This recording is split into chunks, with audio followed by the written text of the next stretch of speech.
Noticentro 1, CMI. Licor mortal. 21 personas han fallecido por bebida adulterada. IMPEC adelanta operativo en 18 cárceles del país. Avanza discusión del salario mínimo. Empresarios, sindicatos y gobierno buscan acuerdo. Iglesia Católica tendrá presencia en diálogos con el ELN. 4 mujeres asesinadas en Antioquia. Capturados por robo a secretario de gobierno de Buenaventura. Bebé muere arrollada por motociclista. Con Luisa Tobo. Muy buenos días, bienvenidos a Noticentro 1 CMI.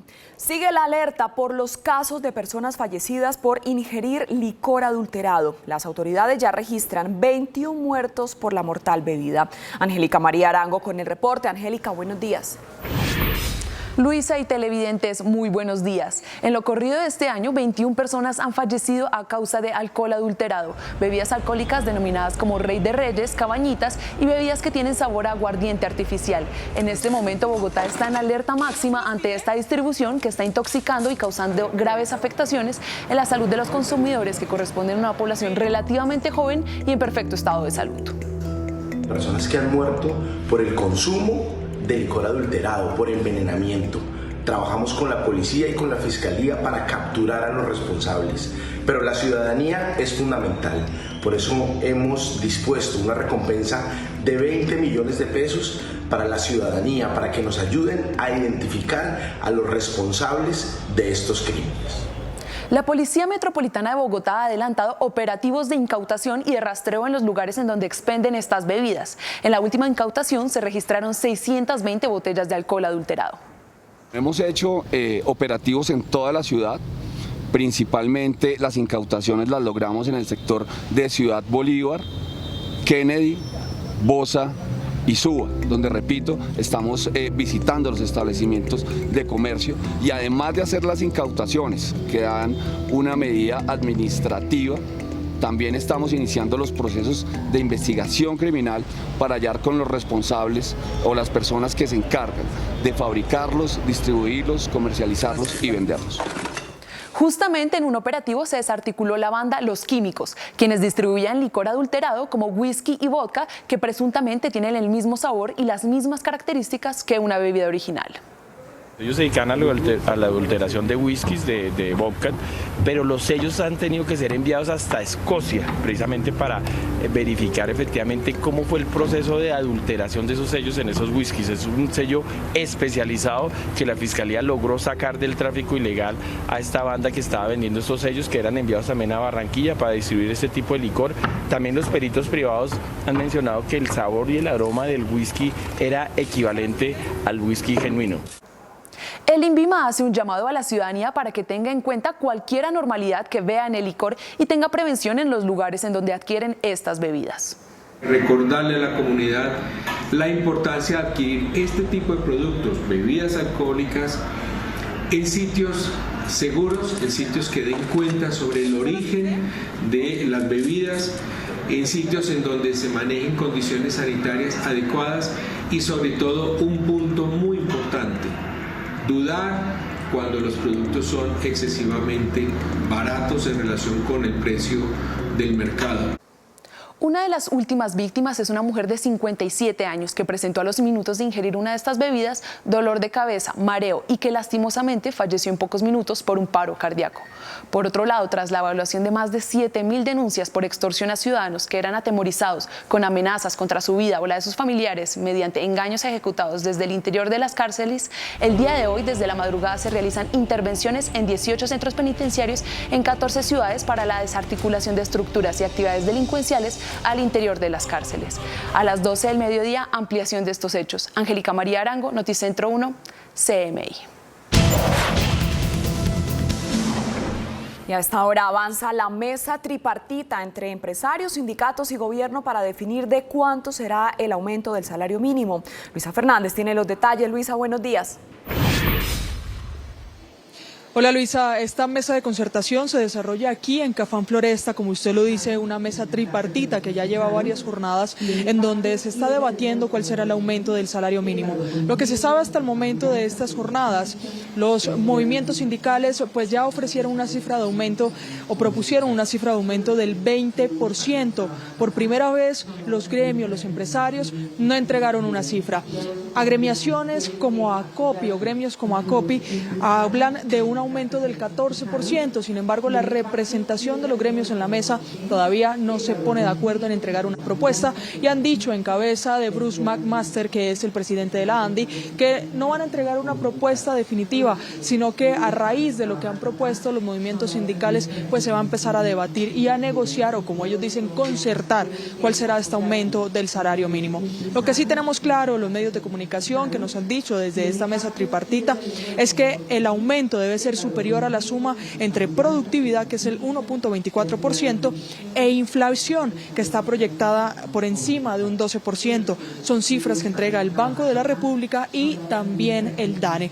A esta hora avanza la mesa de concertación y lo que nos adelantan algunas fuentes es que hasta ahora solo se están revisando los 204 productos para desindexar del salario mínimo, una propuesta que también han entregado los movimientos sindicales. Además, toca tener en cuenta también el aumento que se ha registrado durante todo este año en las tarifas de servicios públicos, en algunos medicamentos, que son peticiones que también han realizado desde los sindicatos que se deben revisar.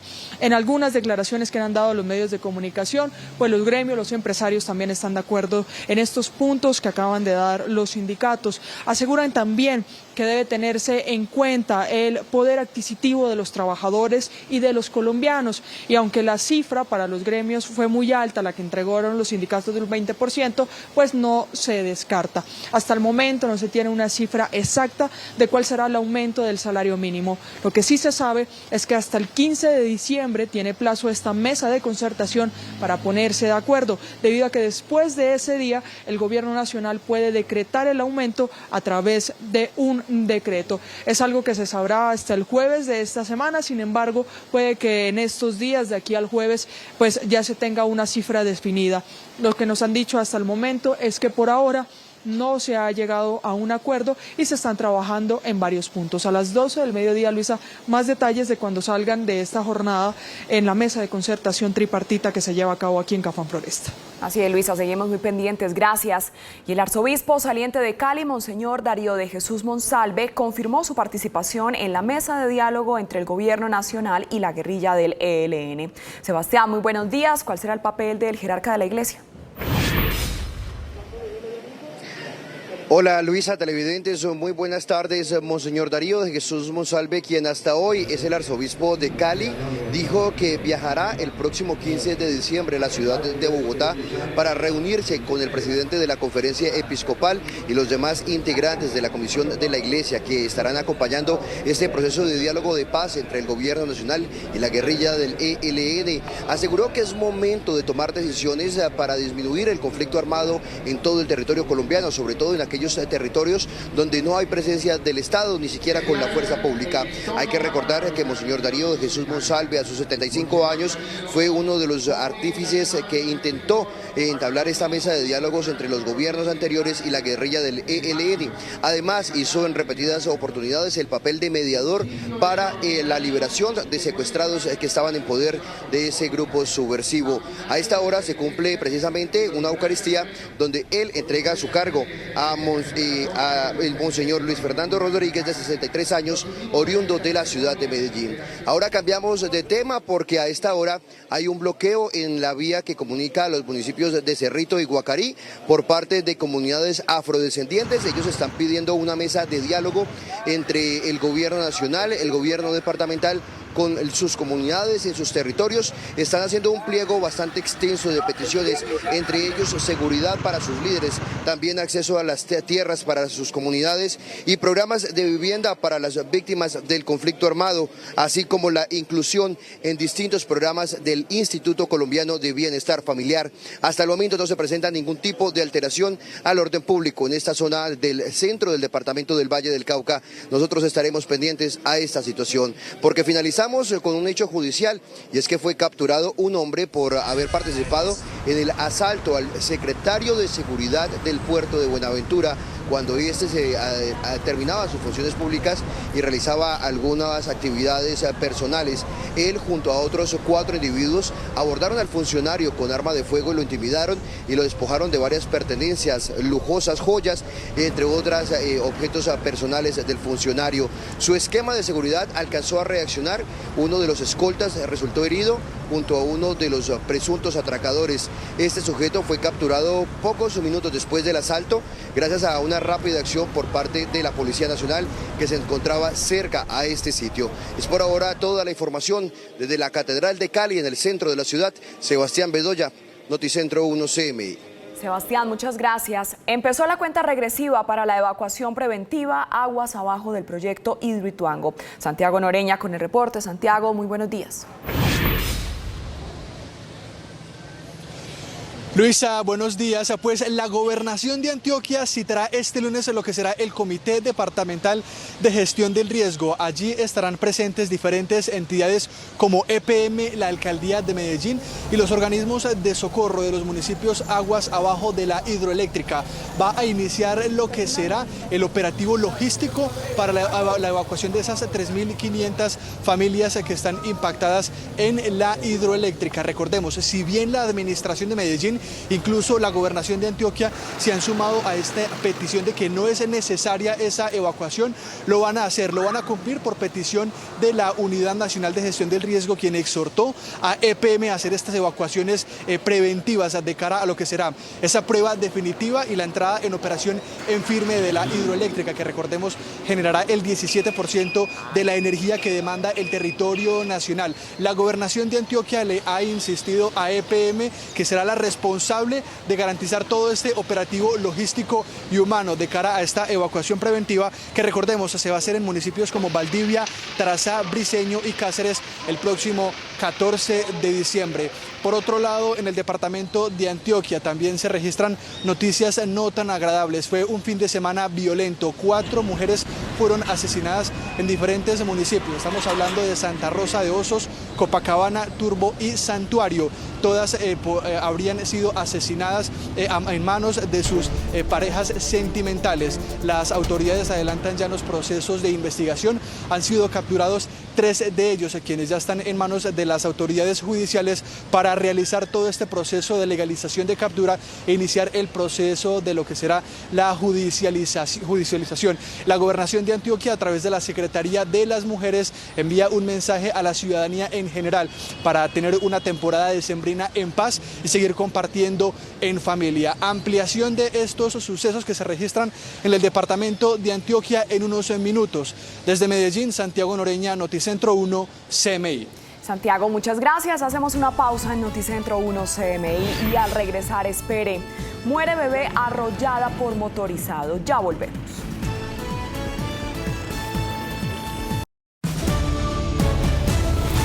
Seguimos en Noticentro 1 CMI. Una bebé de 10 meses murió arrollada por un motociclista. La bebé estaba en los brazos de su padre. Jorge Castro en Barranquilla, buenos días. Muchas gracias, Luisa, muy buenos días. El hecho ocurrió hacia las 9 de la noche en el barrio Villamuti del municipio de Soledad. En el sector conocido como Los Kioscos, un padre de familia cruzaba la vía con la bebecita en brazos de 10 meses de nacida cuando de pronto apareció un motociclista a toda velocidad sin las luces de la motocicleta, de acuerdo con versión de testigo, y arrolló al hombre y a su pequeña niña. La niña, al igual que el hombre, cayeron. La menor fue llevada al Hospital Universidad del Norte del municipio de Soledad y allí falleció en horas de la madrugada de este lunes. Mientras tanto, el papá de la menor fue remitido aquí a la clínica Centro en la ciudad de Barranquilla y es sometido a esta hora a intervenciones quirúrgicas por parte del cuerpo médico de este centro asistencial. El conductor de la moto también se encuentra en delicado estado de salud y es atendido en la clínica San Vicente del municipio de Soledad. Vecinos del barrio Villamuti han dicho que se trata de una zona completamente oscura, sin alumbrado público, en donde con frecuencia se están presentando lamentables accidentes de tránsito como este que cobró la vida de la bebecita. Mientras tanto, también se están pidiendo control a las autoridades en el municipio de Soledad en cuanto al alumbrado público y a reducción de la velocidad de los motociclistas en esta importante vía del barrio Villamuti. Más adelante tendremos otros detalles. Continúa la crisis en Perú. La presidenta de este país, Dina Boluarte, anunció un proyecto de elecciones anticipadas y decretó el estado de emergencia en zonas de alto conflicto tras las violentas protestas que se han presentado en los últimos días, que ya han dejado 2 víctimas mortales y decenas de heridos. La nueva presidenta de Perú, Dina Boluarte, durante un mensaje a la nación en televisión nacional, anunció que tras la muerte de 2 personas en la ciudad de Andahuaylas, producto de los violentos enfrentamientos entre pobladores y la Policía Nacional, el Ejecutivo presentará un proyecto para trabajar en conjunto con el Congreso el adelanto de elecciones anticipadas para abril del 2024. He decidido asumir la iniciativa para lograr un acuerdo con el Congreso de la República para adelantar las elecciones generales para el mes de abril del 2024. En los próximos días remitiré al Congreso un proyecto de ley de adelanto de las elecciones generales para ser consensuado con las fuerzas políticas representadas en el Parlamento. Boluarte además decretó estado de emergencia en las zonas de alta conflictividad social debido a una serie de protestas. Anuncio la declaratoria del estado de emergencia en las zonas de alta conflictividad social. Comunico que he dado las instrucciones para que se recupere pacíficamente el control del orden interno, sin afectar los derechos fundamentales de la ciudadanía. Las movilizaciones y protestas en varias regiones del Perú han tomado amplitud en rechazo al Senado y pidiendo además la liberación del expresidente Pedro Castillo, destituido por el Congreso y detenido por mandato judicial por 7 días. Un nuevo incendio, el segundo en 4 días, se presentó en el este de Moscú mientras Ucrania atacó el cuartel general del grupo mercenario ruso Wagner en Lugansk. Un enorme incendio arrasó este lunes un centro comercial a las afueras al este de Moscú, el segundo fuego similar en tan solo 4 días. La conflagración en el recinto de Balashchika, donde se vendía material de construcción y piezas de decoración, comenzó en una zona de almacenes y después se expandió a parte del edificio. Un guardia de seguridad fue hospitalizado por inhalación de humo. Los equipos de bomberos lograron contenerlo en una zona de unos 9.000 metros cuadrados e impedir que envolviera todo el edificio. Las autoridades atribuyeron el desastre a un cortocircuito en un día de intensas lluvias en Moscú. Entre tanto, las tropas ucranianas atacaron el cuartel general del grupo mercenario ruso Wagner en la región de Lugansk, actualmente ocupada por las fuerzas de Vladimir Putin. El ataque fue perpetrado contra un hotel que la organización utilizaba como base, donde se reportaron varias bajas.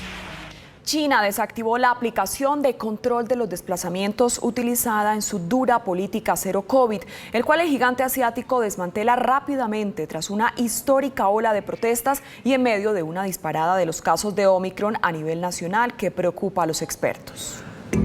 La aplicación llamada Mapa de Desplazamientos controlaba los movimientos de un ciudadano a partir de datos telefónicos y mostraba las ciudades que había visitado en los últimos 7 días para determinar si podía acceder o no a un hotel, un edificio o un centro comercial. Pero tras más de 2 años y medio de servicio, fue desactivada por el gobierno chino, que optó por eliminar el rastreo obligatorio de movimientos en el marco de su incierto plan de salida de los estrictos protocolos del COVID-0, que provocaron un fuerte descontento generalizado en todo el gigante asiático.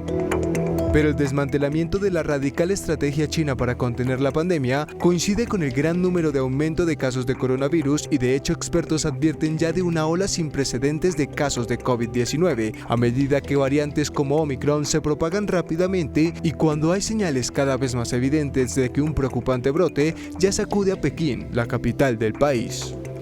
La vicepresidenta griega del Parlamento Europeo, Eva Kaili, fue detenida en Bruselas en el marco de una investigación policial belga sobre presuntos delitos de corrupción y blanqueo de capitales.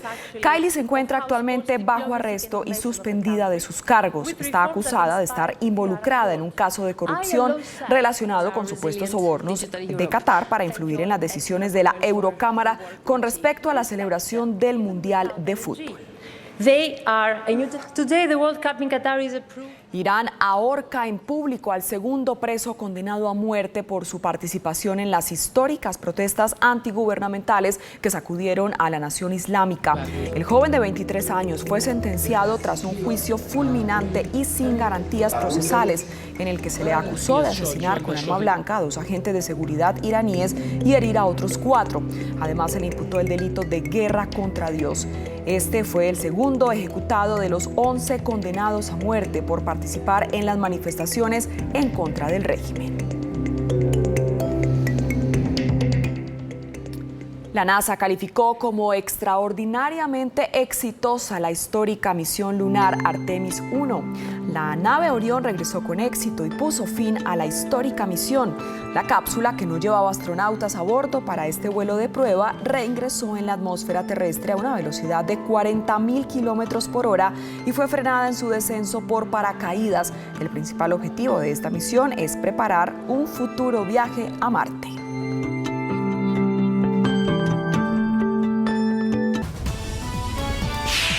Listo decreto para buscar que jóvenes detenidos de primera línea sean gestores de paz. Licor mortal. 21 personas han fallecido por bebida adulterada. IMPEC adelanta operativo en 18 cárceles del país. Avanza discusión del salario mínimo. Empresarios, sindicatos y gobierno buscan acuerdo. Iglesia Católica tendrá presencia en diálogos con el ELN. 4 mujeres asesinadas en Antioquia. Capturados por robo a secretario de gobierno de Buenaventura. Bebé muere arrollada por motociclista. Con Luisa Tobo. Seguimos en Noticentro 1 CMI. El gobierno nacional firmó el decreto con el que se busca que jóvenes de la primera línea detenidos en el marco del estallido social sean nombrados gestores de paz. Estilo Vengas, ¿qué alcance tiene esta medida? Buenas tardes. Efectivos en este momento. Luisa y televidentes, feliz tarde. Pues mire, se trata en este momento del decreto 2422. Este decreto, hay que decir que ya fue firmado por el presidente de la República, Gustavo Petro, el pasado 9 de diciembre. Crea un grupo especial para que tomen decisiones de quiénes saldrían de las cárceles, esos jóvenes que fueron capturados durante la protesta social. Esto dijo el ministro de la Defensa, Iván Velázquez. Es una decisión referente a la privación de libertad de las personas que resulten designadas como promotores. Definir cuál sería la naturaleza de los delitos, si hay exclusiones, a quiénes se dirigiría. Cifras importantes conocidas por Noticentro 1 CMI. Son 230 jóvenes que fueron capturados durante la protesta social que en este momento están siendo sindicados. Es decir, esos serían los jóvenes que saldrían en libertad. No se sabe la cifra exacta de cuántos de esos 230. Los condenados son solo 9. La tarea de nosotros no es cuestionar respecto de las pruebas que existan, no es hacer una revisión de los procesos, es solo definir, de acuerdo con unos criterios que adoptemos y esperemos a que tengamos esta primera definición, quiénes podrían ser designados promotores. Y otra noticia importante, se acaba de revelar unos operativos que desarrolló la Policía Nacional, especialmente el IMPEC, en centros de reclusión donde encontraron SIM card, celulares, todo un operativo en contra de la extorsión que se lleva a cabo desde los centros de reclusión. Esto se llevó a cabo en 16 ciudades del país. Lo que buscamos en estos momentos es lograr la prevención frente a los delitos vinculantes con la seguridad ciudadana, como es las llamadas extorsivas. Se intervinieron 57 patios, se revisaron 11.560 privados de la libertad. Y lo que yo quiero aunar acá no es tanto el resultado material de la incautación de los celulares, sino la intervención que busca mantener la prevención frente al tema de la extorsión o llamadas extorsivas desde los centros penitenciarios. En cifras, en el año 2022, el IMPEC ha encontrado en las cárceles 16.300 celulares. Además, ha incautado 40 millones de pesos en efectivo, además de 15.000 SIM card. Como resultado de esta operación, se han incautado hasta el momento 266 celulares, 440 SIM card, 1.257 armas blancas, 4.699 gramos de estupefacientes, 910 litros de licor, 279.000 pesos. ¿Qué es lo que se busca con hacer estas intervenciones? La prevención del delito al interior de los establecimientos, garantizando, pues, de una u otra parte, la vida e integridad de los penados que están puestos bajo la custodia del instituto. Otra cifra importante tiene que ver con las 27.000 armas blancas que han encontrado en las cárceles del país. Han dicho también desde la dirección del INPEC que estos operativos continuarán, especialmente en ciudades principales de todo el país. También ha dicho el INPEC que en este momento le hace un llamado a la rama judicial para que no tenga en cuenta, pues, esos delitos menores, pero que sí esté pendiente de todo lo que está sucediendo en las cárceles. Según el INPEC, en este momento hay una grave procedencia desde la rama judicial. Con esta información me despido desde la dirección de la Policía Nacional. Stig Luengas, en Noticentro 1, CMI. Stig, muchas gracias. Y frente a la decisión del gobierno de nombrar a jóvenes de la primera línea como gestores de paz, el fiscal general de la Nación pidió que sean los jueces los que tengan la última palabra. Ana María Cuesta con los detalles. Ana, buenas tardes.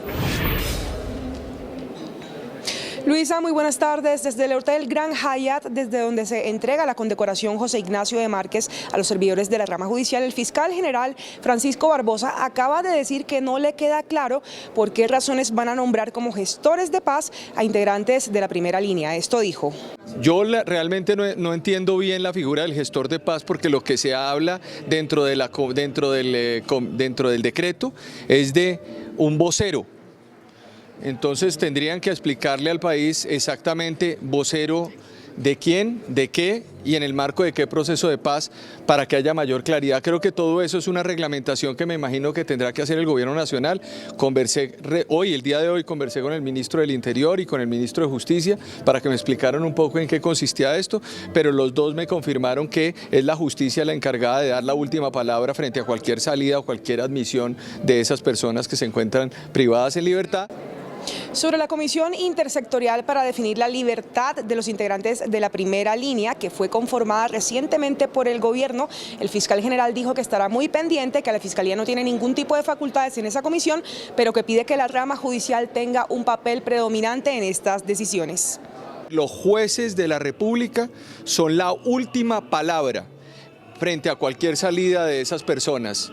En ese sentido, yo creo que la Fiscalía lo que hace es estar atento a todo ese procedimiento y decirle al país que lo que hemos hecho en las investigaciones judiciales frente a todas esas personas que cometieron delitos y delitos graves, recuerdan ustedes las torturas, los homicidios, la quema del Palacio de Justicia de Tuluá, la quema de una sede de la Fiscalía en Popayán, la destrucción del Instituto de Medicina Legal, todos esos hechos fueron sustentados debidamente por la Fiscalía General de la Nación. El fiscal Barbosa advirtió que personas condenadas como alias 19 no podrán ser liberados con esta figura que acaba de crear el gobierno nacional, y estamos muy pendientes sobre la actividad de esta comisión. Desde el Hotel Grand Hyatt en el occidente de Bogotá, Ana María Cuesta, Noticentro 1, CMI. Y a esta hora avanza la mesa tripartita entre empresarios, sindicatos y gobierno para definir de cuánto será el aumento del salario mínimo. Luisa Fernández, ¿qué ha pasado hasta el momento? Hola Luisa, mire, avanza la mesa de concertación aquí en Cafán Floresta. Lo que se sabe hasta el momento es que la cifra de aumento del salario mínimo debe estar mínimo. La suma de la productividad y la inflación que da cerca de un 13.70%. Nos acompaña a esta hora el presidente de FENALCO, Jaime Alberto Cabal. Presidente, ustedes están en la mesa, ya los sindicatos dieron una cifra de un aumento del 20%. ¿Los gremios la van a dar o van a concertar con ese 20%? No, básicamente la posición nuestra ha sido no colocar ninguna cifra sobre la mesa, partiendo de la sana intención de lograr un acuerdo, tanto con el gobierno como con las centrales obreras, que sea una cifra consensuada y no colocar cifras que nos puedan distanciar. Nosotros esperamos que en esa cifra que consensuemos tengamos un reconocimiento al poder adquisitivo del salario mínimo, por un lado, de todos los trabajadores, pero también de cuidar los costos laborales, los costos de las empresas, el crecimiento de la economía y la generación de empleo para que de esta manera pues finalmente sea el país el que salga ganancioso. Y por otro lado hemos estado trabajando en la necesidad de desindexar cerca de 200 productos y servicios que hoy crecen con el incremento del salario mínimo y que le quitan poder adquisitivo a los trabajadores, como servicios, por ejemplo, en el sector de salud, educación, servicios y multas en el sector de transporte, igualmente en el Ministerio de Justicia, en otra serie de sectores nacionales que hoy le quitan poder adquisitivo en el caso de que crecieran con el incremento del salario mínimo. Esto va a ser un acuerdo de la mesa de concertación para que el gobierno expida los decretos correspondientes e introduzca los proyectos de ley pertinentes para ese propósito. Presidente, teniendo un piso de un 14% aproximadamente y un techo del 20% que proponen los sindicatos y teniendo en cuenta también las cifras que entrega el Banco de la República, el DANE, el Ministerio de Hacienda, ¿qué les preocupa a ustedes de ese techo? No, obviamente la cifra colocada por las centrales hemos dicho que es una cifra alta, pero no queremos descalificarla hasta no sentarnos con ellos. En este momento estamos iniciando la reunión para discutir esa cifra y tratar de mirar los argumentos para que obviamente pues no lleguemos a ese techo, ni más faltaba, pero tampoco nos quedemos estancados en el piso. Presidente, muchas gracias por acompañarnos. Pues continúa la mesa de concertación, es tripartita acompañada por el Gobierno Nacional, los gremios y empresarios, además de los movimientos sindicales. En nuestra emisión central, más detalles. Así es, Luisa, muchísimas gracias. Y ya son 21 las personas fallecidas por ingerir licor adulterado. Angélica María Arango tiene los detalles. Angélica, buenas tardes. Así es, Luisa, la cifra de fallecidos por alcohol adulterado sigue creciendo. Desde diferentes instituciones hacen un llamado urgente para que la ciudadanía se abstenga de consumir cualquier licor de dudosa procedencia o que presente alguna anormalidad en sus características. En lo corrido de este año, 21 personas han fallecido a causa de alcohol adulterado. Bebidas alcohólicas denominadas como Rey de Reyes, Cabañita y bebidas que tienen sabor a aguardiente artificial. En este momento, Bogotá está en alerta máxima ante esta distribución que está intoxicando y causando graves afectaciones en la salud de los consumidores, que corresponden a una población relativamente joven y en perfecto estado de salud. Personas que han muerto por el consumo de licor adulterado, por envenenamiento. Trabajamos con la policía y con la fiscalía para capturar a los responsables, pero la ciudadanía es fundamental. Por eso hemos dispuesto una recompensa de 20 millones de pesos para la ciudadanía, para que nos ayuden a identificar a los responsables de estos crímenes. La Policía Metropolitana de Bogotá ha adelantado operativos de incautación y de rastreo en los lugares en donde se expenden estas bebidas. En la última incautación se registraron 620 botellas de alcohol adulterado. Principalmente las incautaciones las logramos en el sector de Ciudad Bolívar, Kennedy, Bosa y Suba, donde, repito, estamos visitando los establecimientos de comercio. Justamente en un operativo se desarticuló la banda Los Químicos, quienes distribuían licor adulterado como whisky y vodka. Es un sello especializado que la Fiscalía logró sacar del tráfico ilegal a esta banda que estaba vendiendo estos sellos, que eran enviados también a Barranquilla para distribuir este tipo de licor. Una de las últimas víctimas es una mujer de 57 años que presentó a los minutos de ingerir una de estas bebidas dolor de cabeza, mareo y que lastimosamente falleció en pocos minutos por un paro cardíaco. Estas bebidas tienen un precio muy bajo, motivo por el cual son distribuidas con facilidad en la capital, sin restricciones y sin sellos legalmente producidos. Con esta información me despido. Angélica María Arango, Noticentro 1, CMI. Angélica, muchas gracias. Hacemos una pausa en Noticentro 1 CMI y al regresar, espere. Iglesia Católica se sumará a diálogos con el ELN. Ya volvemos. El arzobispo saliente de Cali, Monseñor Darío de Jesús Monsalve, confirmó su participación en la mesa de diálogo entre el Gobierno Nacional y la guerrilla del ELN. Sebastián nos amplía la información. Sebastián, buenas tardes. Hola Luisa, televidentes, muy buenas tardes. Monseñor Darío de Jesús Monsalve, quien hasta hoy fue el arzobispo de la capital del Valle del Cauca luego de 12 años, dijo que el próximo 15 de diciembre se reunirá en Bogotá con la comisión de la Iglesia para iniciar este acompañamiento a los diálogos de paz. Durante su entrega del cargo como arzobispo de Cali, Monseñor Darío de Jesús Monsalve aseguró que el 15 de diciembre comenzará con el proceso de acompañamiento como integrante de la Iglesia a los diálogos de paz entre el ELN y el gobierno del presidente Gustavo Petro. Tenemos una reunión el miércoles, el 15 de diciembre en Bogotá, convocada por el presidente de la Conferencia Episcopal, Monseñor Luis José Rueda. En donde nos encontraremos los miembros de esa comisión de iglesia que va a acompañar estos diálogos con el visto bueno de las dos partes, porque eso creo que hasta ayer se pudo hacer público ya, que es voluntad tanto del gobierno como del Ejército de Liberación Nacional.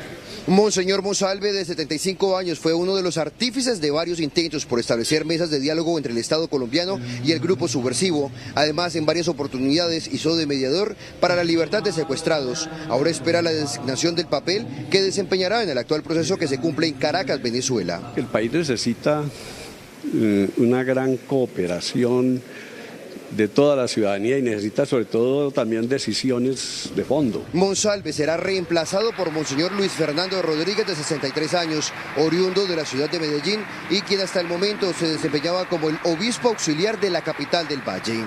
En otras noticias, fue capturado uno de los presuntos asaltantes del secretario de Seguridad de Buenaventura.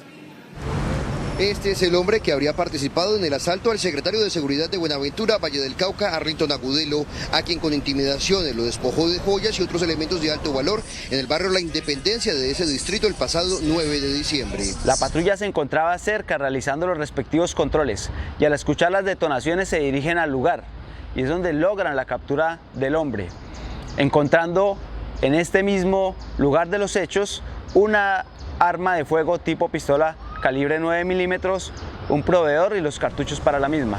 Las autoridades están tras la pista de otros 3 involucrados en el atraco al funcionario, los cuales se enfrentaron a tiros con su esquema de seguridad y en el que resultó lesionado uno de los presuntos ladrones, así como uno de los escoltas. Es por ahora toda la información desde el centro de Cali. Sebastián Bedoya, Noticentro 1 CMI. Sebastián, muchas gracias. Empezó la cuenta regresiva para la evacuación preventiva aguas abajo del proyecto Hidroituango. Santiago Noreña con el reporte. Santiago, buenas tardes. Luisa, buenas tardes. Pues para la tarde de este lunes está convocado el Comité de Gestión del Riesgo liderado por la Gobernación de Antioquia. También participará EPM para socializar lo que será la evacuación en comunidades aguas abajo. ¿Cuál será ese dispositivo? En el siguiente informe se lo contamos. Este lunes, la Gobernación de Antioquia convocará el Comité Departamental de Gestión del Riesgo. Allí se evaluarán las características de lo que será la evacuación de 3.500 familias aguas abajo de Hidroituango, previo a su entrada definitiva en operación. Hemos venido trabajando conjuntamente a través del DAGRAN y de los comités municipales de gestión de riesgo con los alcaldes y alcaldesas de los municipios aguas abajo para coordinar la evacuación. El gobernador Aníbal Gaviria ha sido enfático que EPM deberá responder por todo el operativo logístico de la evacuación en los municipios impactados como Valdivia, Tarazá, Briceño y Cáceres, quienes deberán desalojar en diferentes horas durante el proceso. Tendremos un consejo departamental de gestión de riesgo para pasar revista y afinar todos los detalles de esas pruebas y de esas evacuaciones, en conjunto con EPM, que es el que tiene que liderar y coordinar con el acompañamiento de los consejos municipales de gestión de riesgo y del DAGRAN de la Gobernación de Antioquia. Según EPM, superadas las pruebas el 14 de diciembre, Hidroituango podría entrar en operación en firme el día siguiente. Por otro lado, hay una noticia no tan favorable para el departamento de Antioquia. Este fue un fin de semana violento. 4 mujeres se fueron asesinadas en diferentes municipios del territorio. La víctima más reciente fue identificada como Sandra Restrepo, de 31 años, quien deja a 2 menores. Su asesinato habría sido cometido a manos de su esposo, quien huyó de Santa Rosa de Osos, municipio de donde eran oriundos. Ocurre un homicidio de la compañera sentimental de un hombre, el cual la trasladó al hospital presumiendo que era un accidente de tránsito. A través de las investigaciones adelantadas por las autoridades competentes determinan que no era un accidente de tránsito, sino que era un homicidio, por otro tipo de acciones. Los otros casos ocurrieron en Turbo, Santuario y Copacabana. En esta última población, el esposo de la víctima le habría disparado frente a sus hijos. Lamentamos el feminicidio de una mujer de 43 años a manos de su expareja sentimental, quien posteriormente intentó suicidarse y fue encontrado con vida y trasladado a un hospital de Medellín. Los 13 presuntos responsables capturados esperan por el inicio de los procesos judiciales. Autoridades en Antioquia señalaron que en lo que va del año se han registrado 105 asesinatos de mujeres, algunos tipificados como feminicidios. Es la información que registramos desde el departamento de Antioquia. Santiago Noreña, Noticentro 1, CMI. Santiago, muchas gracias. Hacemos una pausa en Noticentro 1 CMI y al regresar espere. Muere bebé arrollada por motociclista. Ya volvemos.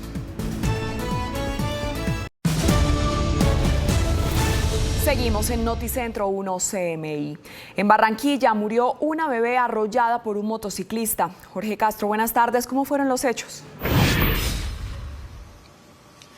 Muchas gracias, Luisa. Muy buenas tardes. La madre de la niña ha contado este mediodía que la pequeña lloraba desconsoladamente y pidió los brazos de su papá, que comenzó a caminarla en la cuadra de su casa. En esta congestionada vía del barrio Villamuti del municipio de Soledad, un joven cruzaba la carretera llevando a su bebé en brazos. De pronto, un motociclista apareció en la oscuridad y los arrolló. Vecinos del sector auxiliaron al papá, a la niña y al conductor de la moto. Los tres quedaron tendidos en la vía y fueron llevados a diferentes centros asistenciales. Infortunadamente, la pequeña murió. El man que venía pasando la carretera en la noche y no vio la moto que venía con la luz apagada y los atropelló. Él no alcanza a pisar la carretera cuando viene la moto en velocidad. De la velocidad que trae la moto le saca a la niña los brazos y la niña vuela. Y ahí es donde la niña muere porque la niña le pega la cabeza contra un andén. En el sector conocido como Los Kioscos, los vecinos denuncian que falta alumbrado público y que la oscuridad es total. Es muy oscuro, sí, no hay alumbrado público. El papá de la niña es sometido a esta hora a una intervención quirúrgica en la Clínica Centro de Barranquilla. Es todo desde Barranquilla, información en la capital del Atlántico con Jorge Castro, Noticentro 1 CMI. Jorge, gracias. Hasta aquí la información en Noticentro 1 CMI, pero a las 8 de la noche esperen una nueva emisión de noticias. Feliz tarde.